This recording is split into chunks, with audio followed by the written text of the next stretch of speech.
నెల్లూరు రాజకీయాలకు ఏమైంది? రాక్షస రాజకీయాలు మొదలయ్యాయా? అందలం ఎక్కగానే అక్కసు తీర్చుకుంటున్నారా?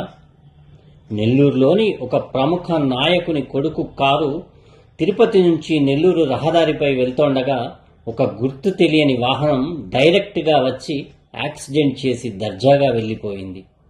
ఇది కావాలనే చేసిందా? ఇదే యువ నాయకుని కారుకు 3 ఏళ్ల క్రితం ఇలాగే యాక్సిడెంట్ అయ్యింది. అప్పుడు కూపిలాగితే 30 కోట్ల సుపారీ తీసుకుని హత్యా ప్రయత్నం చేసినట్టు తేలింది. సుపారీ కోసం డబ్బులు చేతులు మారాయా? మళ్ళీ ఇదే యువ నాయకుని మీద అదే తరహా ప్రయత్నం జరిగిందా? త్రుటిలో ప్రమాదం నుంచి తప్పించుకున్న యువ నాయకుడు చేసిన తప్పేంటి? తమ పార్టీని ప్రజల్లోకి బలంగా తీసుకుని వెళ్లడమేనా? నెల్లూరు జిల్లా ఎంపీ అభ్యర్థిగా తనను నియమించడం ఎవరికి నచ్చలేదు. ఇది ఎవరి కుట్ర? యువ నాయకుని ఎదుగుదలే కడుపు మంటగా మారిందా? ఎదిగితే యాక్సిడెంట్ చేసి చంపేయటమేనా?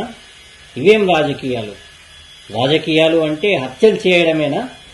నెల్లూరు రాజకీయమా? నీ ప్రస్థానం ఎటువైపు?